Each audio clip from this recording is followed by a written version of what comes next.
Hey, what's up? Jeremy Jones here. Wanted to shoot this quick little video for you. I've a really cool topic today for you. How to make the most of every day, even when you feel like you don't have enough. I think this idea, this concept plagues a lot of us. We feel like we're running out of time, like we don't have enough time in the day to do everything.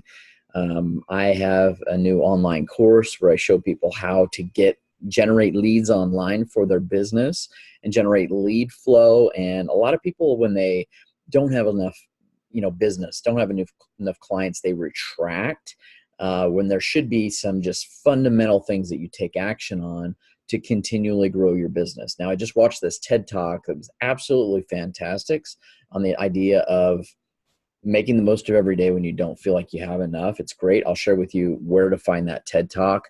But I took some notes here and I actually put them into a mind map for you because I wanted to share these ideas with you, and I think it'll really help for you as you go through your day and through your life. So if you'd like to watch the same TED Talk, at the end of this video, I'll share where you can actually watch the TED Talk. I think it's about 14 minutes.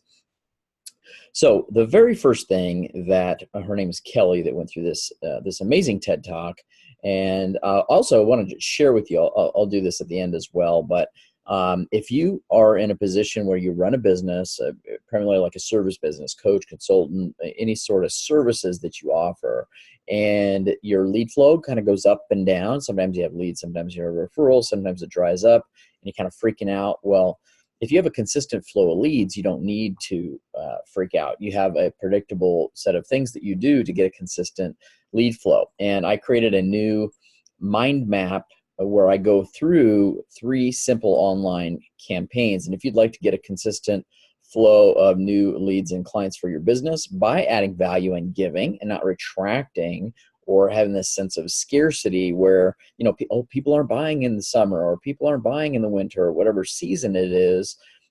It's how you can create your own lead flow. You can actually get my lead flow book for free by going to impactmindmap.com.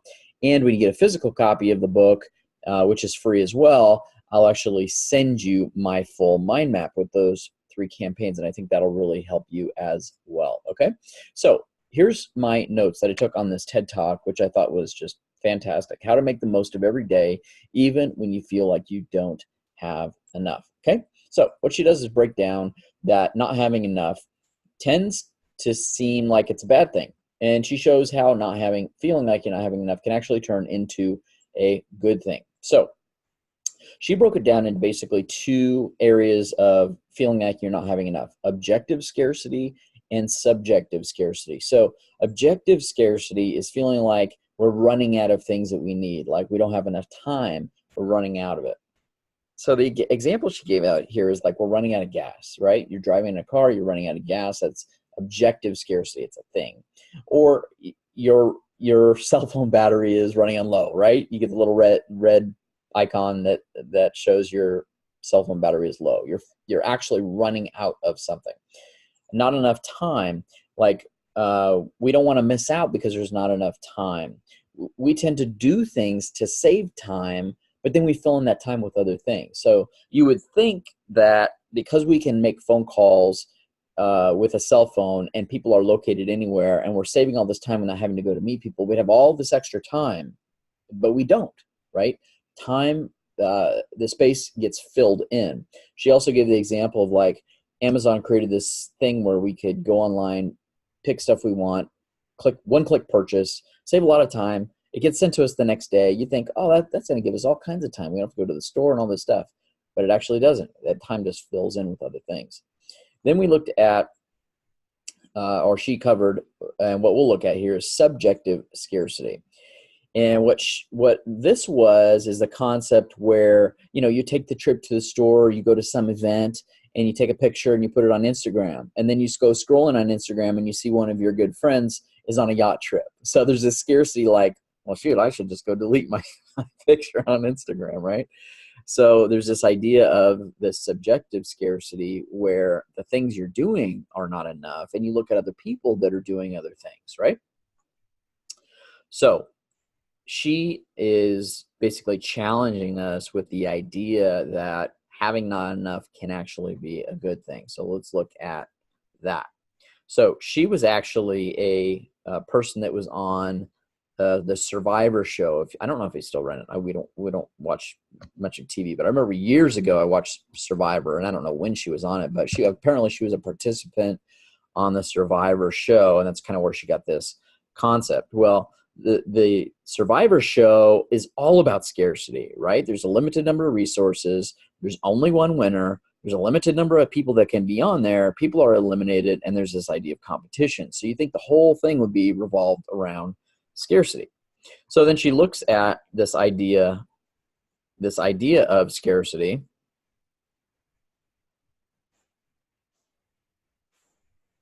So what she found was on the set of Survivor is that people were actually really helpful, and because it's a TV show, they don't show that the participants are real nice to each other and real helpful. But what she just kind of found this out, like, what if this is a show about scarcity and there's scarce resources, why are all of the participants so nice and so helpful to each other? And the reason for that is that people need each other to possibly save each other, right? They knew that they may need each other down the road. And so scarcity, the idea that we are scarce and our resources are scarce, actually makes us strategic. And it is just human nature, why we're like that. And we need to win. In order to win, you need to collaborate with the other people on the show. And so I thought of this example of, when you're in a city and there's lots and lots and lots of people, just people are everywhere. Like I took a trip to New York City. There's just people everywhere. When you walk by people, everybody doesn't greet each other because there's just people are just in abundance. But then if you leave the city and you go to a place and you go hiking where the resources are scarce, then people greet you. I thought about this a couple of years ago, and I think it's the funniest thing, and it is this concept that, if you're out on a hike, people are all of a sudden friendly and they greet you. They may break a leg and they may need someone. Like, they don't probably not consciously thinking about this, but they may get bit by a snake and they need someone else to rescue them, possibly. And the Survivor show doesn't help with this concept. It's showing us how people need to survive. They may need you, and it's that whole idea of scarcity in Survivor. So she looks at this as this is actually a good thing, right?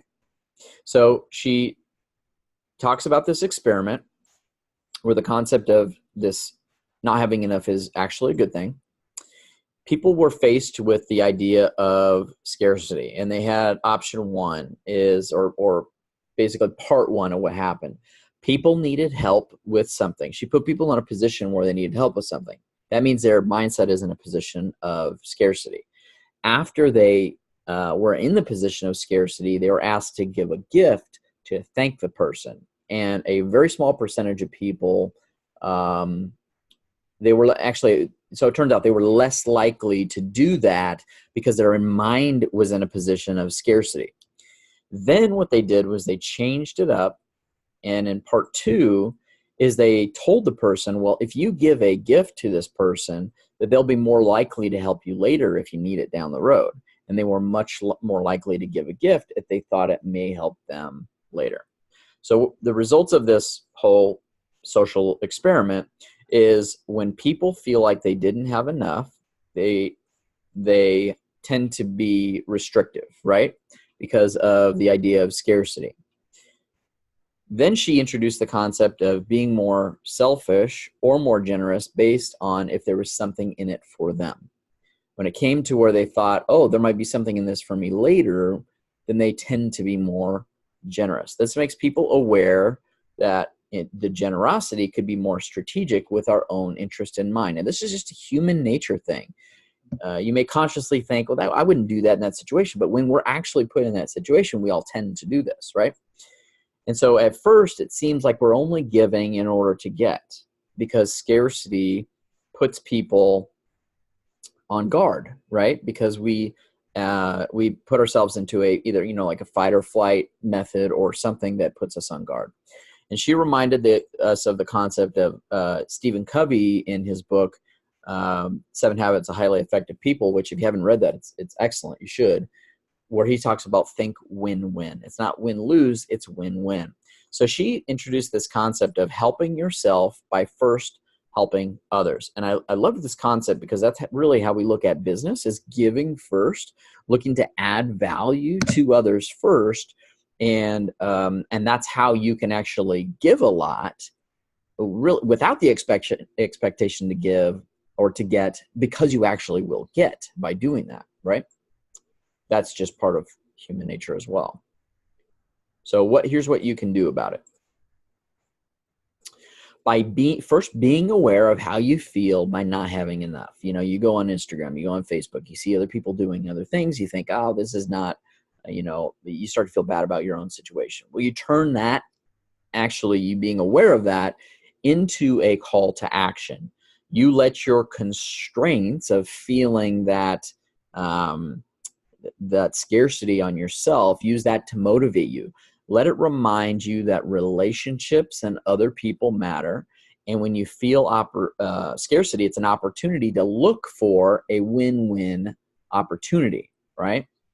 And then you expect from yourself to give more. And so I'll give a quick example of this. Let's say you do that, you go to an event, you post a picture on Instagram, then you see your friend that went to this bigger event. Use that as an opportunity to strengthen the relationship. Reach out to that person, a personal connection. Instead of feeling jealous about it or something like that, reach out to them.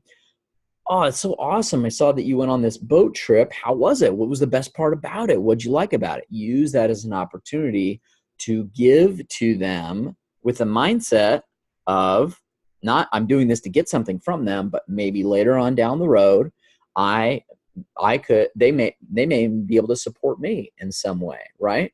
So it's not like a give to get right away, immediate.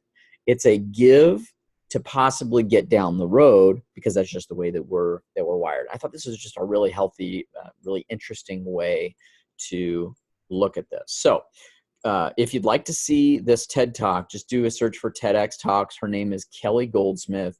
It's an excellent TED Talk. It's about 14 minutes, I think. Hope you enjoyed these notes that I went through on this mind map I put together with these notes to help you get this idea of what you can do to take action on this. Because I thought this was a really cool concept. I wanted to just kind of go through this and share this idea with you. And again, this is how we look at lead generation and lead flow for your business. Is if you feel like certain times throughout the month or throughout the year or different seasons that you've got this sense of scarcity, well, you want to put a predictable system into place so you have an abundance of lead flow, an abundance of options for clients by giving first, right? And so I'll show you how that works.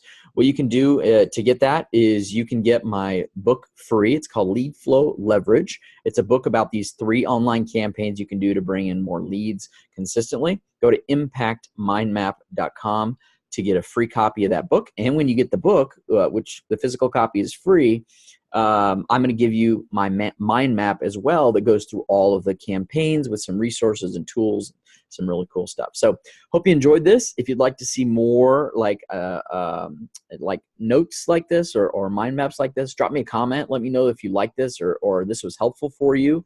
And I think that's, I'm planning on doing more like this, of kind of putting together some notes and sharing some ideas like this. So if you found this helpful, let me know. That way I know if you want more like this. All right. Hope you enjoyed this, and I'll catch up with you soon. See ya.